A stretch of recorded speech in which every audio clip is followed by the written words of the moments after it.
This is day 103, Builder and Manager Energy. I stood in the hallway outside a conference room watching two people receive the same assignment. The request was simple.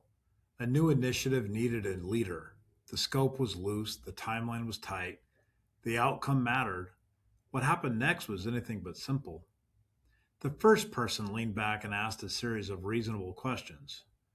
Who else is involved? Where does this sit in the org chart? What's the reporting structure? What happens if it fails? The questions weren't about the work, they were about the container, the boundaries, the protections. The conversation stalled before it ever started because movement didn't feel safe yet.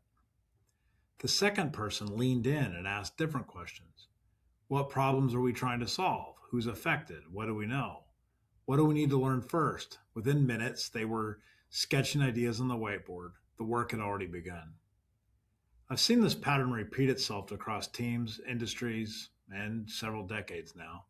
The exact assignment lands in front of two people. One sees risks, the other sees a puzzle. One waits for clarity, the other creates the clarity. The difference isn't talent or intelligence, it's about how they relate to the unknown. Some people anchor their identity in the role. Their sense of value comes from clearly defined boundaries. Before they move, they need to know exactly where they stand. Ambiguity feels like exposure. Without structure, they don't know how to protect themselves, so they ask for a scope, authority, and accountability up front. Until those are clear, forward motion feels dangerous. Other people anchor their identity in impact. Their sense of value comes from progress. They don't see ambiguity as a threat, they see it as a raw material. They assume clarity will emerge through action, not before it. They don't wait for permission because they don't believe permission is required to even begin. This isn't a personality difference, it's a difference in how people relate to uncertainty. For some, uncertainty is risk. It should be reduced before action begins. Stability comes first, structure creates safety. For others, uncertainty is an information gap. It should be closed through movement. Action comes first. Momentum creates clarity. Both are strategies. Both are rational, and both have costs. The difference shows up most clearly in the first question someone asks when they receive an assignment. Is it about boundaries or about the problem?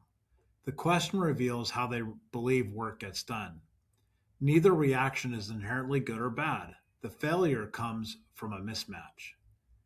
When you need someone to build and you get someone who needs structure, the work stalls. When you need someone to manage and you get someone who needs motion, the work fractures. Teams fail not because they lack talent, but because the wrong energy is applied to the wrong moment.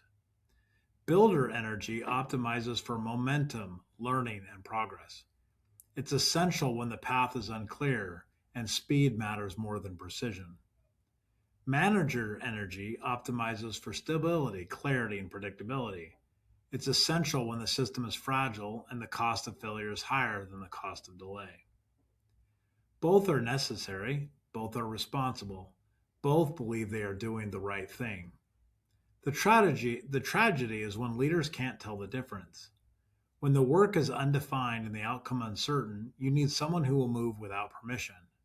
When the work is defined and the path is clear, you need someone who will protect what's been built.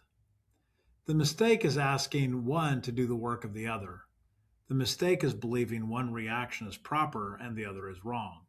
It depends entirely on what the moment needs, and the leader who cannot see that will waste both.